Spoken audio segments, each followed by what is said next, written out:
Hello there, world of tankers. Welcome to the channel. I'm your host, Droodles Blitz, and in today's video, I'll be playing in the Tier 10 Chinese heavy tank, the WZ-113. A vehicle which I find very fun to play. It has some big downsides. Poor gun depression, APCR standard, and not the best armor. But to make up for those downsides, this vehicle is fast, reaching a top speed of 45 kilometers per hour, has over 3,000 damage per minute, and the highest heat pen for heavy in Tier 10.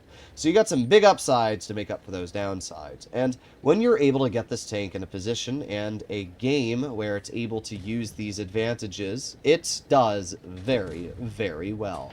So here we are, getting a bounce from the enemy T-22 medium. We also got the AMX-50B, or not the AMX-50B, the VK-45. My brain went into autopilot there. So we're going to aim it on the side of the VK, unfortunate. Well, while we are running refined gun, RNG is not always the most effective tool. We're going to aim it on the VK-72. There you go. Nice 400 damage shell into his tank. And now we're going to aim it on the T-30.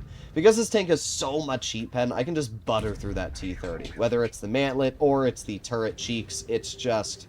this tank is bliss when it comes to the level of pen it features. But the problem is, we got an STB-1 and an E6 pushing up the bridge, and we got a VK-72 flanking on my team's rear. You know, there's a lot going on right now, and I need to get enemy opponents cleared before it's too late. So we're going to push this VK-72. We get a nice 450 shell into his lower plate, and, okay, VK's dead. Thank you, friend, my teammate. Now we're going to move up. We got the T-30, and I'm going to aim it on the T-30. There you go. Nice 426 damage shell, and we reload once again. Okay, here we go. Bonk. There you go. Sometimes I don't mind bleeding health if it's for the benefit of the push, right? So that T-30 shoots me for 400, or not 400, for about 600, and in return I'm able to deal 1,200 damage due to my 400 alpha. So now that T-30 is a one-shot. Now I don't want to bleed another chunk of health to this player, so what I'm going to do now is I'm going to get into a side scrape and get a bleed into the T-30, and that player bounces off of my side armor. So not too bad. We've been able to deal 3,100 damage. We got the Hori, who immediately tries to snappy, but for once does not actually get away with that kind of cringe snapshot. Okay, well, we are up to 3,400 damage. Was tempted to shoot the Hori, but I'm also waiting, and there you go. Nice shot into the T-22. And that T-22 is definitely a big ol' threat. So we're up to 3,800 damage, and my teammate is not very healthy, and from my point of view, it looks like he's about to be YOLO'd. The STB is definitely the big threat, so I'm going to aim it on that STB, and I'm going to wait for that player to back up. There you go, nice. Heat shell right into the roof. My teammate does get bled, but also manages to get a shell into that STB, making sure that that player is now one shot. We got the VK-45, there you go. Nice shell once into the VK. I'm going to reload again. Come on, come on. Can we get another shell? Well, I'm going to load gold to guarantee it, and we get another pen. 336 damage. Okay, well, we're up to 5,000 damage now. We can see the entire enemy team is in a really, really poor position. And this is why sometimes, when you're able to gain the advantage of height on your opponents, you can do really well. Because me and my teammate here have control of the bridge. And I told him, I said, you should probably climb up the bridge, because getting on top of this bridge is going to give us a huge advantage. Nobody can really roll behind you. Nobody can climb up and, you know, surprise you. And that's exactly what we're going to do here. So I get a nice shot into the VK. And the other nice thing is, because of the way this bridge is designed, I can also get plenty of gun depression, as we can see. So nobody can really roll up on me. We've got the Hori, and I don't know what I want to do here. The T-22 medium is the big threat, right? I'm thinking to myself, where is the T-22 going to go?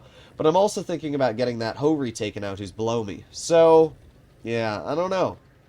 I'm personally thinking that the T-22 medium is going to try and push my teammate who is lower health. But right now, what I'm going to do is I'm going to get a shell right into the Hori. Not sure why that player poked, but there you go. T-22 pokes the top. So what I tell my friend is I say, just try to hold off that T-22 as long as possible, because once you get that player taken out, or at least as long as you can hold that player for a decent amount of time, I can get the clear. So there you go. 1,600 damage blocked, and 6,000 damage dealt. And that T-22 is going to get bled again. Oof, 295. That's a very unfortunate roll. I'm going to make my way up. Come on, keep going, keep going. Well, the T-22 bounces my teammate again. That's obviously very, very beneficial for me. I'm going to climb up the bridge, aim it on the... Nobody said this gun was super accurate. We're definitely seeing a great example of that there. This gun sometimes can be very, very goofy. We aim at an HE. Okay. HE deals 0 damage to the T-22 medium turret, but that's fine. We wait. We have another shell. Okay, let's try for another poke, and there you go. That time I aim a little bit more to the edge of the turret where the armor's weaker, and we are able to get the clearing shell. So just like that, we deal 6,100 damage. We get a pretty solid victory, and we probably finish top of the team, I can very, very easily assume. My teammate does a boatload of damage as well at around 4,500. So when you combine us together, that is over 10,500. But looks like my blitz literally just crashed. Gotta love wargaming, bruh.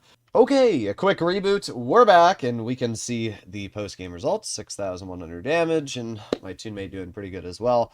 The 113 absolutely carried this game, and it's just such a good example of where this tank does actually go into beast mode. There's, you know, not every situation it's going to excel in.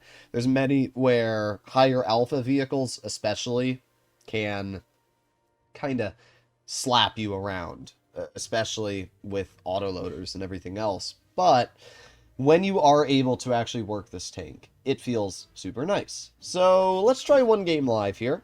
Obviously, it's Blitz, so we'll see how the teams are today. You got an AMX M4, Chieftain Mark 6, and a Minotauro. Alright, well, we loaded in just a teeny bit late. Not too big of a problem, though. I think we're going to go fully up top if we can. So we're going to go wide. We're going to try and get hauled down and support our team. Got a poor VK-72. Driving a Super Heavy on this map, just, I don't know. Most of the maps in the game are too large for Super Heavies to really do too much on. But we're getting there. We're at 30 kilometers per hour. Now that we're on flat grounds here, we should actually be able to start accelerating pretty quickly. You can see the speed of this vehicle, 46. Like, this is what I do really like about the 113. You do have that speed, and it does make it very nice. So here we go. We got the AMX, who appears to be making just a stupid aggressive play. So we're going to overpoke, get a nice shell into the AMX. It is only 290, but any shell that I fire into his tank is obviously bled health. And there you go, another nice shot, 395. Yeah, that AMX way over-aggressed, and we were obviously able to bleed him out for that. Ah, almost hit him in the hatch, but not able to there. Okay, well, that's fine. That's fine. We got the Hawk 12. They have a minnow, and I haven't seen the minnow yet. Ooh, come on, poke it again, poke it again. Come on, a little more. Ah, I really want to get a shell into that HWK. Come on. Come on. I'm gonna go for it at this point. T100's probably gonna run. There you go. Nice shot. There's the minnow camping in the back. And I'm not really worried about the AMX, but honestly, I'm just gonna aim it on the side. There you go. Nice 120 clear. Pretty good stuff so far. You can definitely see where the gun on this tank feels really, really nice. We have the Hawk over here. Ah, should have fired AP, but it's alright. We still did some level of damage. I'm going to ignore all of that. We're going to move on this minnow. And the reason why is because it's a free chunk of, well, I don't know if it's a... Bruh. Goes exactly where I don't want it to. You know, it's going to be really funny, the fact that this minnow is probably going to full dump me here and take off. Oh, he doesn't? Oh, no, he doesn't. Wow. We got the Hawk. He's dead. Okay. This is still a really, really cringe situation.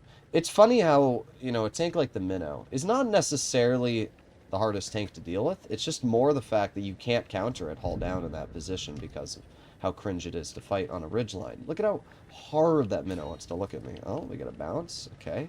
400. That's a Cobra camping on the other side of the map. We're going to flex to the side of this Minnow. That's what we're going to do. Here we go. Easy shot once, and then the rest of our team is going to be over there. There you go. Easy clear. Not bad.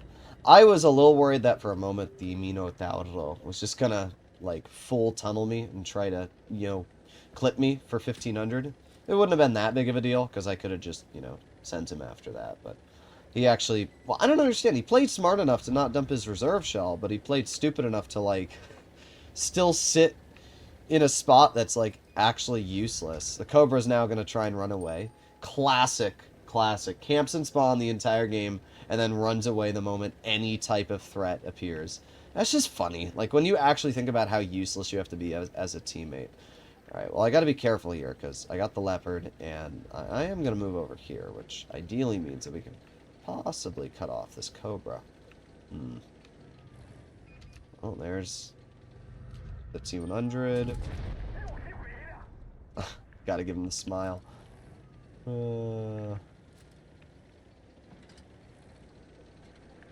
Oh, cobra. We found the cobra. Is he gonna try and run from me again? Oh, we missed that shot. However, not really our tank's fault. Alright, let's get into an angle here. There you go, one pen, light him on fire. I really don't think this cobra can even kill me, to be entirely real. I really don't. There you go, another nice shot. I mean, I don't even think the cobra can pen me. Yeah. What are we gonna do, huh? What's the game plan here?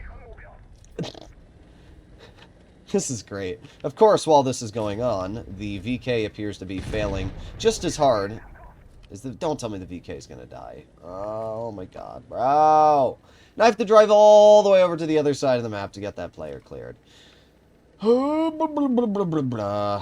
mean, it's not the end of the world, but in general, I don't like having to, you know, do this. Alright. Well, let's see. The leopard has a couple plays, right? The leopard could either go over to that side of the map, or... Oh, there's the leopard. Oh! Unfortunate. At the end of the day, the 113 gun, the accuracy can be very, very disappointing. Now, that leopard is most likely... Yeah, the leopard's going to run there. So we got a couple options here. And once again, the accuracy of this gun just not really liking me. I'm going to chill here, and there you go, nice. We got the bounce that I need. I just needed to make sure that the leopard was not going to pen me with that shot, because obviously that puts us in a very, very good spot. I got my finger on the repair kit, and let's keep going. Yeah, you're not living. You're not living. There you go. Pretty good game. As we can see, the 113 is a solid tank. And the second game is a great example too, right? We use the mobility, the DPM, and everything that this tank is going for. We blocked over 2,300, and we did 4,400 damage. Pretty solid results. The Leopard did pretty good on their team, not gonna lie, but to be fair, did farm out our, VK-72, who apparently just didn't ever shoot. But I do like the 113. I think that this is a really good vehicle if you're looking for a fast-paced, high DPM tank. It's nothing overpowered. It's very skill-based, but I do think it's a very fun tank. Let me know in the comments what you guys think, and if you'd like to see more content like this, I'll see you in the next one. Bye-bye!